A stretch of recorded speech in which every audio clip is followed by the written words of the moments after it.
Hello everyone, நீங்கள் பார்த்துட்டு இருக்கிறது தேவா ஸ்டோரி டைம். இன்றைக்கி இந்த ட்ராமாவோட 3rd எபிசோட் தான் பார்க்க போகிறோம். இதுக்கு முன்னாடி உள்ள எபிசோடை யார் பார்க்கல போய் பார்த்துட்டு வந்துருங்க. அப்போ தான் கதை புரியும். ஸ்டோரிக்குள்ளே போகிறதுக்கு முன்னாடி இந்த வீடியோ பிடிச்சிருந்தா லைக் பண்ணுங்கள், ஷேர் பண்ணுங்கள், கமெண்ட் பண்ணுங்கள். அப்புறம் இது மாதிரி வீடியோஸ் நீங்கள் நிறைய பார்க்க நம்ம சேனலை சப்ஸ்கிரைப் பண்ணி வச்சுக்கோங்க. போன எபிசோட் எதிராக பார்த்து முடிச்சோன்னாக்கா ஹீரோயின் டீமும் 2 போலீஸ்காரங்களை காப்பாற்றிருப்பாங்க. ஆனால் அவங்க என்ன ஆனாங்க அப்படின்றதே ஹீரோனுக்கு தெரிஞ்சிருக்காது. ஆனால் அந்த குளத்தில் விழுந்து பாதிக்கப்பட்டவங்களை யாரோ தேடி கண்டுபிடிச்சிட்டு இருக்காங்க. என்னைக்காவது ஒரு நாள் நம்மளே கண்டுபிடிச்சிருவாங்க அப்படின்றது ஹீரோனுக்கு தெரிஞ்சிருக்கும். ஹீரோ கிட்ட கேட்டிருப்பாங்க. ஹீரோவும் எனக்கு தெரியாதுன்ற மாதிரி சொல்லியிருந்திருப்பாங்க. அந்த வீடியோட எண்ட்ல ஹீரோயின் டீம்ல சேர்த்துருந்துருப்பாங்க. அதை அவங்க பாட்டிக்கிட்டே சொல்லியிருந்திருப்பாங்க. பாட்டியே சந்தோஷமா ரைஸ் கேக் பண்ணலான்ற மாதிரி வந்திருப்பாங்க. ஆனா அந்த இடத்துல டாக்டர் வந்திருப்பாங்க. அதோட போன எபிசோட முடிச்சா இப்போ வாங்க இந்த எபிசோடுக்குள்ள போலாம்.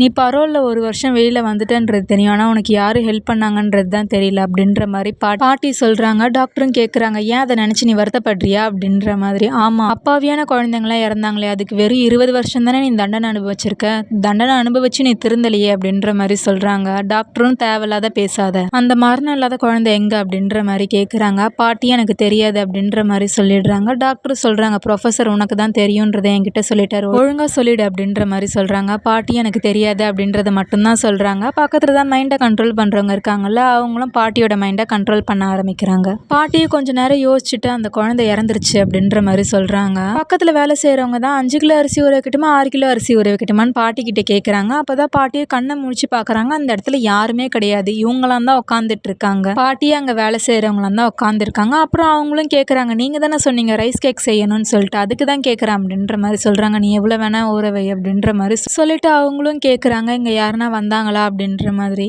இல்ல யாரும் வரல, நீங்க தான் ரொம்ப நேரமா தனியா உட்காந்துட்டு இருக்கீங்க அப்படின்ற மாதிரி சொல்றாங்க. இப்போ அங்கிருந்து சீன் கட் பண்ணி ஹீரோனை தான் காமிக்கிறாங்க. ஹீரோ சொல்லியிருப்பாங்கல்ல, இல்ல இந்த பவர் போகாது, உனக்கு சாவே கிடையாது அப்படின்ற மாதிரி. அதனால அவங்களுக்கு உடம்பு சரியில்லாத போது யூஸ் பண்ணிருப்பாங்கல்ல மாத்திரை, அந்த மாத்திரைலாம் எடுத்து கவர்ல போட்டுட்டு இருக்காங்க. அதான் எனக்கு இதுக்கப்புறம் சாவே கிடையாது, எதுக்கு இந்த மாத்திரைலாம் அப்படின்ற மாதிரி சொல்லிட்டு எல்லாத்தையும் எடுத்து ஒரு கவர்ல போட்டுட்டு இருக்காங்க. போட்டு எடுத்து போய் டஸ்ட்பின்ல வைக்கிறாங்க. கடைக்கு பின்னாடி தான் குப்பை தொட்டி இருக்கும். அந்த குப்பை தொட்டியில் எடுத்துட்டு போய் அந்த மாத்திரையெல்லாம் போட்டுடுறாங்க. போட்டு மேலே பாக்குறாங்க, ஸ்டார்ஸ் இருக்கு. அந்த ஸ்டார்ஸை பார்க்கும்போது திரும்ப அவங்களுக்கு ட்ரிப்புக்கு போகணுன்ற ஆசை வந்துடுச்சு. அதனால அவங்களும் எப்போ போகலாம் அப்படின்ற மாதிரி யோசிச்சுட்டு இருக்காங்க. நம்ம எதுக்கு வீணா செலவு பண்ணிட்டு போகணும், நம்மளுக்கு தான் டெலிபோர்ட் ஆகிற பவர் இருக்கு, அந்த பவரை யூஸ் பண்ணி டிக்கெட் செலவே இல்லாமல் நம்ம போயிடலாமே அப்படின்ற மாதிரி சொல்லிட்டு அவங்களும் டெலிபோர்ட் ஆகலாம் அப்படின்ற மாதிரி பண்ணிட்டு இருக்காங்க. அப்போ ஒரு கார் கிராஷ் ஆகி போகுது. அந்த கார்ல தான் டாக்டர், மைண்டை கண்ட்ரோல் பண்றவங்க, அப்புறம் இமேஜின் கேர்ள், அவங்க 4 பேரும் அந்த கார்ல தான் இருக்காங்க. ஹீரோனை பார்க்கல, அவங்க பட்டுன்னு கிராஸ் பண்ணி போயிடுறாங்க. இப்போ ஹீரோ தூங்கிட்டு இருக்காங்க. அவங்களுக்கு சின்ன வயசுல நடந்தது எல்லாமே இப்போ கனவா வருது. அது என்னன்றது நம்மளுக்கு இப்போ காமிக்கிறாங்க. ஹீரோக்கு ஹெல்ப் பண்ணிருப்பாங்களே ஹீரோட ஃப்ரெண்டு சின்ன வயசுல, அவங்க படுத்துட்டு இருக்காங்க. அவங்களுக்கு ஊசி போட்டு சாகடிக்கிறாங்க. யாருன்னா டாக்டர் சாகடிக்கிறாங்க. அடுத்த கொஞ்ச நேரத்துல திரும்ப அவங்க உயிரோட வந்துடுறாங்க. இது எல்லாமே ஹீரோ பார்த்துட்டு இருக்காங்க. ஹீரோவும் கத்துறாங்க, அவனை விட்டுருங்க அப்படின்ற மாதிரி சொல்லிட்டு. ஆனா டாக்டர் சாவே இல்லாத குழந்தைய கண்டுபிடிச்சிட்டோம் அப்படின்ற மாதிரி சொல்லிட்டு அவர் பாட்டுன்னு ஊசி போட்டுட்டே இருக்காரு. அந்த குழந்தை சாகுது, திரும்ப உயிரோட வருது. இதே மாதிரிதான் நடந்துட்டு இருக்கு. ஹீரோவும் பாக்குறாங்க. இப்ப ஹீரோவே அவருக்குள்ள பேசிக்கிறாங்க, சாக முடியாதுன்றதுக்காக வலிய உணர முடியாதுன்னு இல்லை அப்படின்ற மாதிரி சொல்றாங்க. திரும்ப ஊசி போடுறாங்க. அந்த குழந்தை கத்த ஆரம்பிக்குது, எனக்கு வலிக்குது விட்டுருங்க அப்படின்ற மாதிரி சொல்லிட்டு ஹீரோவும் கத்துறாங்க. திரும்ப அந்த குழந்தை இறந்துருச்சு. ஹீரோக்கு கோவம் வந்துருச்சு, அவனை விடுங்க அப்படின்ற மாதிரி கத்துறாங்க. கத்தும் போதே பார்த்தாக்கா ஹீரோட பவர்னால அந்த இடத்துல பெரிய ஒரு ஆக்சிடென்டே ஆயிடுது. கரண்ட் ஒயர்லாம் இருந்தா அந்த இடத்துல பெரிய ஃபயர் ஆக்சிடென்டே நடந்துருது. இப்போ அடுத்த நாள் கிம்மை தான் காமிக்கிறாங்க. அவங்க பொண்ணுக்காக லஞ்ச் பேக்கை பேக் பண்ணிட்டு இருப்பாங்க. அப்போ அவங்க பொண்ணு கையில சிடி பிளேயர் எடுத்துட்டு வருவாங்க. அந்த சிடி பிளேயர் உடஞ்சிருச்சு அப்படின்ற மாதிரி சொல்லிட்டு பார்த்துட்டு இருப்பாங்க. அவங்க அப்பாவும் கேட்பாங்க, உன்னோட பர்த்டேக்கு வேணா நான் வாங்கி தட்டாமா அப்படின்ற மாதிரி கேட்பாங்க. அதை கேட்டோடனே அவங்க பொண்ணு சொல்லுவாங்க, 40வது பர்த்டே இல்லையா அப்படின்ற மாதிரி கேட்பாங்க. கேட்டுட்டு அவங்களும் போவாங்க. கிம்மும் அவ்வளோ காஸ்ட்லியா இது அப்படின்ற மாதிரி யோசிச்சு அவங்க பொண்ணுகிட்ட லஞ்ச் பேக் எடுத்து கொடுத்துடுறாங்க. கொடுத்துட்டு அவங்க பொண்ணோட ரூமுக்கு போய் பார்க்குறாங்க. அந்த இடத்துல ஒரு நோட்டீஸ் இருக்கு. அதுல அது எவ்வளோ விலைன்னு போட்டிருக்கு. அந்த நோட்டீஸை பார்த்துட்டு கிம்மும் யோசிக்கிறாங்க, 40வது பர்த்டே இல்லை 60வது பர்த்டே தான் வாங்கி தரணும், இன்னிலேருந்து காசு சேர்த்து வச்சா கூட அப்படின்ற மாதிரி யோசிச்சுட்டு இருக்கும்போதே ஹீரோனும் கால் பண்றாங்க. ஹீரோன் கிம் கிட்ட என்ன சொன்னாங்கன்றதை காமிக்கல. இப்போ அங்கேருந்து சீன் கட் பண்ணி ரூபின் தான் காமிக்கிறாங்க. ரூபின் தான் புறா கிட்ட பேசிட்டு இருக்காங்க, தயவு செஞ்சு இந்த வீட்டை விட்டு போயிடா அப்படின்ற மாதிரி பேச்சுவார்த்தை நடத்திட்டு இருக்காங்க. அதே டைம்ல ரூபின்க்கும் ஹீரோன் கால் பண்றாங்க. இப்போ அங்கேருந்து சீன் கட் பண்ணி ஹீரோவை தான் காமிக்கிறாங்க. இப்போ ஹீரோ தான் நின்று பேசிட்டு இருக்காங்க. பின்னாடில இருந்து ஹீரோன் தான் வாத்தியாரே அப்படின்ற மாதிரி கூப்பிடுறாங்க. ஹீரோவும் திரும்பி பாக்குறாங்க. ஒரு சைட்ல கிம், இன்னொரு சைட்ல ரூபின், 3 பேரும் யூனிஃபார்ம் போட்டு நடந்து வந்துட்டு இருக்காங்க. ஹீரோவும் இவங்க 3 பேரா அப்படின்ற மாதிரி பாக்குறாங்க. ஏன்னா ஹீரோ வந்து ஹீரோயின் மட்டும் தான் கூட்டிருப்பாங்க, கூட பார்த்தா அவங்க ஃப்ரெண்டையும் கூட்டிட்டு வந்திருக்காங்க. ஹீரோன்னு சொல்றாங்க, வர வெள்ளிக்கிழமை ஃப்ரீயா இருந்தா வர சொன்னீங்கல்ல, அதான் நாங்க 3 பேர் வந்திருக்கோம் அப்படின்ற மாதிரி சொல்லிட்டு அவங்க 2 பேர் மேல கை போட்டுட்டு சொல்லிட்டு இருப்பாங்க. கிம்மும் கையெடு இந்த கோட்டை மாட்டிக்கிறேன் அப்படின்ற மாதிரி சொல்லிட்டு கையெடுத்து விட்டு கோட்டை மாட்டிட்டு ஹீரோ கிட்டையும் சொல்றாங்க, நீ ரொம்ப நல்லவன் தான் மிஸ்டர் விசித்திரம், எங்களோட சேவை மக்களுக்கு எப்பவுமே தேவையான, இது இந்த மக்களுக்கு தான் புரிய மாட்டேது, உனக்கு புரிஞ்சிட்டு இருக்க பாரு அப்படின்ற மாதிரி கிம் சொல்லிட்டு இருப்பாங்க. ரூபினும் சொல்றாங்க, இந்த யூனிஃபார்மை போட்டது எங்களுக்கு உங்களுக்கே அரசு அதிகாரி மாதிரி தோணுதுப்பா அப்படின்ற மாதிரி சொல்கிறாங்க. என்ன அரசு அதிகாரி அப்படின்ற மாதிரி ஹீரோவும் பார்க்குறாங்க. ஹீரோன்னு இந்த 2 விரல நீ என்னென்ன வித்தெல்லாம் காமிச்சிட்டு இருக்க அப்படின்ற மாதிரி ஹீரோ கிட்ட 2 விரல காமிக்கிறாங்க. அதை பார்த்தோன்னே இந்த இடத்துலலாம் இது மாதிரி பண்ணிட்டு இருக்காது அப்படின்ற மாதிரி சொல்லிட்டு 2 விரலையும் அடக்குறாங்க. அப்போன்னு பார்த்து ஹீரோ கூட வேலை செய்கிறவங்களும் வராங்க. பரவாயில்லையே சொன்ன மாதிரி டீம் ரெடி பண்ணிட்ட போல இருக்கு அப்படின்ற மாதிரி பேசிக்கிட்டே வராங்க. ஆனால் இவங்கள பார்த்தது இதுக்கு நீ கூட்டிகிட்டு வராமலே இருந்திருக்கலாம் அப்படின்ற மாதிரி ஹீரோவை பார்க்குறாங்க. பார்த்தா 3 பேரும் போய மாதிரி பாட ஆரம்பிச்சிட்டாங்க. நாங்கள் தான் மக்கள் குறை தீர்ப்பு மையம், எங்களுக்கு சோர்வுன்ற ஒன்று கிடையவே கிடையாது, மக்களுக்கு சேவை செய்கிறதுக்காக நாங்கள் எப்பயுமே காத்துட்ருக்கோம் அப்படின்ற மாதிரி பாட்டு மாதிரி பாடுறாங்க. அந்த பாட்டை கேட்டு திரும்ப ஹீரோட முகத்தை தான் பார்க்குறாங்க. நீங்கள் ஏன் அப்படி பார்க்குறீங்கன்னு தெரியுது, தம்பிக்கு அனுபவம் இல்லை தான், ஆனால் எங்களுக்கு நிறைய அனுபவம் இருக்குது, நாங்கள் தம்பியை பத்திரமா பார்த்துக்குறோம், பயப்படாதீங்க அப்படின்ற மாதிரி சொல்கிறாங்க. நீங்கள் இருக்கிறது தாண்டா எனக்கு பயமே அப்படின்ற மாதிரி அவரும் யோசிச்சுட்டு இருக்காங்க. சரி நீங்கள் நல்லா வேலை பார்ப்பீங்கன்னு நம்புகிறேன் அப்படின்ற மாதிரி சொல்லிட்டு அவரும் போயிடுறாங்க. அப்போது ஒரு பஸ் வருது. அது எங்கேருந்து வருதுன்னு பார்த்தா சர்ச்லேருந்து வருது. அவங்களும் பார்த்தாக்கா சர்ச்லேருந்து நிறைய பேரை கூட்டிகிட்டு வந்திருக்காங்க. அதில் ஒரு ஹெட் மாதிரி இருக்காங்க. அவங்க தான் ஸ்பீச் கொடுக்குறாங்க. நாங்கள் மக்களுக்கு சேவை செய்கிறதுக்காக காத்துட்ருக்கோம், இந்த ஊரில் ஒரு குப்பையை கூட விடாமல் எல்லா குப்பையும் பொறுக்கிடுவோம் அப்படின்ற மாதிரி சொல்கிறாங்க. இதை சொன்னோடனே ஹீரோக்கு கிராவிட்டியோட ஞாபகம் வந்துச்சுன்னா கிராவிட்டியுமே இதே மாதிரி தானே சொல்லியிருப்பாங்க. ஹீரோக்கு தெரிஞ்சிருச்சு அவங்க என்ன சொல்ல வராங்கன்னு சொல்லிட்டு. அதனால் ஹீரோனு ரூபின்னு கிம் 3 பேரையும் கூட்டிகிட்டு போய் ரூமில் போட்டு அந்த பவர் ஏன் எதுக்கு வருது, அந்த பவர் எப்படி கண்ட்ரோல் பண்ணலாம் அப்படின்ற மாதிரி நீங்கள் 3 பேர் கற்றுக்குறீங்க அப்படின்ற மாதிரி சொல்லிட்டு அவங்க 3 பேரும் ரூம்குள்ளே விட்டு லாக் பண்ணிடுறாங்க. இப்போ அங்கேருந்து சீன் கட் பண்ணி ரிசர்ச் பண்ணுறாங்களா அந்த இடத்த தான் காமிக்கிறாங்க. ஸ்டார்டிங் சீன்லேயே ஒருத்தர் குளத்துல விழுந்திருப்பாங்கல்ல, அவரோட உருவம் கூட பார்க்கறதுக்கு கொஞ்சம் மீன் மாதிரி இருந்திருக்கும். அவரை கூட தண்ணியில் போட்டு வச்சிருப்பாங்கல்ல, அவருக்கு மூச்சு விட கஷ்டமாக இருக்குது அப்படின்ற மாதிரி டாக்டர்ஸ் 2 பேர் பேசிகிட்டு இருக்காங்க. இதை மேலே இருந்து இமேஜின் கேர்ள் மைண்டை கண்ட்ரோல் பண்ணுறவங்களும் பார்க்குறாங்க. இமேஜின் கேர்ள் தான் கேட்குறாங்க, சைடு எஃபெக்ட் அதிகமாகி இன்னைக்கு இவரால் மூச்சு விட முடியாமல் இறந்துட்டாங்க, நம்மளுக்கும் இது மாதிரி ஒரு நாள் வருமா அப்படின்ற மாதிரி கேட்குறாங்க. அதை கேட்ட மைண்டை கண்ட்ரோல் பண்ணுறாங்களா அவங்களும் சொல்கிறாங்க, நீ அப்பாவை மட்டும் நம்ப அப்படின்ற மாதிரி சொல்கிறாங்க. நான் அப்பாவை நம்புறேன் தான், இருந்தாலும் அவர் ஏதோ மறைக்கிற மாதிரி இருக்குது அப்படின்ற மாதிரி சொல்கிறாங்க. மைண்டை கண்ட்ரோல் பண்ணுறோம், தேவையில்லாத பேசி டைமை வேஸ்ட் பண்ணிட்டு இருக்காத, முதல்ல அந்த மரணம் இல்லாத குழந்தைய போய் கண்டுபிடி அப்படின்ற மாதிரி சொல்லிடுறாங்க. அவங்களும் சரி நான் போகிறேன்ற மாதிரி சொல்லிட்டு போயிடுறாங்க. இப்போ அங்கேருந்து சீன் கட் பண்ணி பாட்டியை தான் காமிக்கிறாங்க. பாட்டி ரெஸ்டாரண்ட் வாசலில் தான் நிற்கிறாங்க. ரெஸ்டாரண்ட் வாசல்லே சைடில் ஒரு இடத்துல நோட்டீஸ் மாதிரி ஒட்டியிருக்காங்க. ரெஸ்டாரண்ட்குள்ளே வரவங்கலாம் ஒரு வாட்டி அந்த நோட்டீஸை பார்த்துட்டு வராங்க. அதாவது பாட்டி வந்து பாருங்க அப்படின்ற மாதிரி சொல்கிறாங்க. அவங்களுக்கு கங்க்ராட்ஸ் பண்ணிட்டு உள்ளே வராங்க. இப்போ பாட்டியும் ரெஸ்டாரண்ட்குள்ளே வந்துடுறாங்க. சும்மாவும் பாட்டியும் தான் பேசிகிட்டு இருக்காங்க. பாட்டி தான் சொல்கிறாங்க, இதெல்லாம் நான் நிறைய செலவு பண்ணி வச்சேன், எல்லாமே அழிஞ்சிருச்சா அப்படின்ற மாதிரி கேட்குறாங்க. சும்மாவும் ஆமாம் பாட்டி இது எல்லாமே அழிஞ்சிருச்சு அப்படின்ற மாதிரி சொல்கிறாங்க. அவங்க சும்மா கிட்ட என்ன கேட்குறாங்கனாக்கா, பாட்டியை பார்க்கறதுக்காக 4 பேர் வந்திருப்பாங்க, ஆனால் வந்தாங்களா இல்லையா அப்படின்றதே பாட்டியை கன்ஃபியூஸ்டாக இருந்திருக்கும். அதனால கேமராவை செக் பண்ணலாம் அப்படின்ற மாதிரி சொல்லிட்டு கேமராவை செக் பண்ணலான்னு சொல்லிட்டு பார்த்தா அதுலேயும் எல்லாமே எரேஸ் ஆகிட்டு இருக்கும். அதை தான் சுன்மோ கிட்ட போய் கேட்டுட்டு இருக்காங்க. இது ஒன்று தவிர எல்லாமே எரேஸ் ஆகிடுச்சு அப்படின்ற மாதிரி சொல்லிட்டு சுன்மோவும் போட்டு காமிக்கிறாங்க. அதில் ஹீரோயின் தான் இருக்காங்க. டிக்கெட் செலவே இல்லாமல் நான் வெளியூருக்கு போக போகிறேன் அப்படின்ற மாதிரி சொல்லியிருந்திருப்பாங்க. அப்போ கூட 4 பேரும் காரில் கிராஷ் ஆகி போயிருந்திருப்பாங்களா. இப்போ அந்த சீனை தான் நம்மளுக்கு காமிக்கிறாங்க. கிராவிட்டி தான் சொல்கிறாங்க, இந்த பொண்ணு தான் 3972 கூட சுற்றிட்டு இருக்கு, இந்த பொண்ணு ஒரு டிஃபெக்டிவாக என்னன்றது தெரியல அப்படின்ற மாதிரி சொல்லிட்டு இருக்காங்க. இப்போ நான் என்ன பண்ணட்டும் அப்படின்ற மாதிரி கிராவிட்டியும் கேட்குறாங்க. டாக்டரும் குப்பையை பொறுக்கிடு அப்படின்ற மாதிரி சொல்லிடுறாங்க. கிராவிட்டியும் காரை விட்டு இறங்கி வந்து கிளாப் மாதிரி பண்ணுவாங்கல்ல, அது மாதிரி பண்ணுறதுக்காக வராங்க. பார்த்தா திடீர்னு ஹீரோயின் அந்த இடத்துல இருந்து மறைஞ்சிடுறாங்க. இதை 4 பேருமே பார்த்துடுறாங்க. பாட்டியும் சேர்ந்து பார்த்துடுறாங்க கேமரா வழியாக. அதே சேம் டைம் ஹீரோனும் அதை பற்றி தான் சொல்லிட்டு இருக்காங்க. கிம்மும் அப்போ நீ எங்கே போன அப்படின்ற மாதிரி கேட்குறாங்க. ஹீரோனும் சொல்கிறாங்க, நான் கிளப்புக்கு போயிட்டேன் அப்படின்ற மாதிரி சொல்கிறாங்க.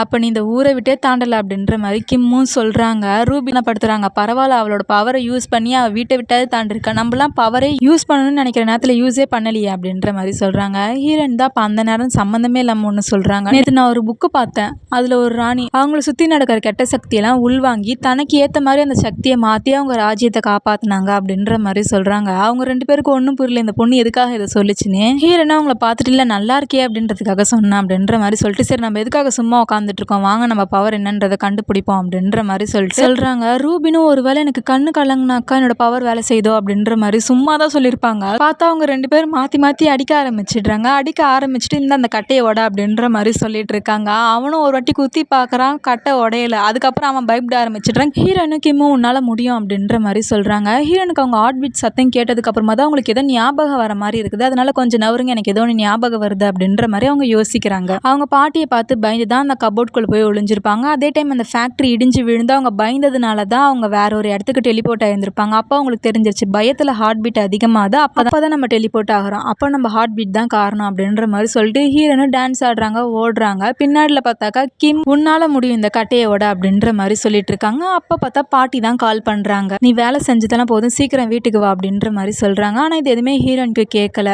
என்னாச்சு ஏன் கேட்கல அப்படின்ற மாதிரி பாட்டியும் சொல்லிட்டு சுன்மோ நீ முதல்ல உன்னோட ஆஃபீஸ்க்கு போ, ஹீரோனோட செல்ஃபோன் சிக்னல் எங்கே இருக்குன்னு பாரு அப்படின்ற மாதிரி சொல்கிறாங்க. சுன்மோவும் சரிங்க மிஸ் கிம் அப்படின்ற மாதிரி சொல்லிடுறாங்க. பார்த்தா பாட்டியும் யோசிக்கிறாங்க, யோசிச்சு யாருக்கோ கால் பண்ணுறாங்க. யாருன்னு பார்த்தா அதுதான் சுன்மோ ஹீரோன் எங்கே இருக்கான்னு பாரு அப்படின்ற மாதிரி சொல்கிறாங்க. சுன்மோவும் சொல்கிறாங்க அவள் தூய்மை பணி வேலைக்கு போயிருக்கான்னு சொன்னா, அவள் இருந்த இடத்துல தான் இருக்கா, அவள் ஒரு இன்ச்சு கூட நகரல அப்படின்ற மாதிரி சொல்கிறாங்க. சரி சுன்மோ அப்படின்ற மாதிரி சொல்லிட்டு பாட்டியும் ஃபோனை காதுலேருந்து எடுத்துடுறாங்க. எதிர்த்தாப்புல நிற்கிறது யாருன்னு பார்த்தாக்கா இமேஜின் கேர்ள் தான் இருந்திருக்காங்க. அவங்க தான் பாட்டியோட கண்ணுக்கு சுன்மோ மாதிரி தெரிஞ்சிருக்காங்க. என்னோட சுன்மோ எப்பயுமே என்னை மிஸ் கிம்னு கூப்பிட மாட்டான், பாட்டிமான் மட்டும்தான் கூப்பிடுவான் அப்படின்ற மாதிரி சொல்கிறாங்க. நான் எல்லாமே கரெக்டாக பண்ணிடுறேன், ஆனால் இது மாதிரி சின்ன விஷயத்துல தான் கோட்டை விட்டுடுறேன் அப்படின்ற மாதிரி பாட்டி கிட்ட சொல்கிறாங்க. இப்போ பாட்டியும் இமேஜின் கேர்ளும் தான் பேசிகிட்டு இருக்காங்க. சரி நீ எதுக்காக இது மாதிரி மாறின, நீ நல்ல பொண்ணாக தானே இருந்த அப்படின்ற மாதிரி சொல்கிறாங்க. அது நான் தப்பு பண்ணிட்டேன், உங்களையும் நான் அங்கேருந்து கூட்டிகிட்டு வந்திருக்கணும் அப்படின்ற மாதிரி சொல்கிறாங்க. அதுக்கு இமேஜின் கேர்ள் சொல்கிறாங்க, அப்படியே நல்லவங்க மாதிரி பேசாதீங்க, சாகாத உயிரோட இருக்க குழந்தையும் சக்தி இல்லாத குழந்தைங்களையும் தான் நீங்கள் காப்பாற்றினீங்க, எங்களை மாதிரி வண்டர் கிண்டரை மொத்தமாக நீங்கள் விட்டுட்டீங்க, நாங்களும் ஒரு குழந்தைங்க தானே,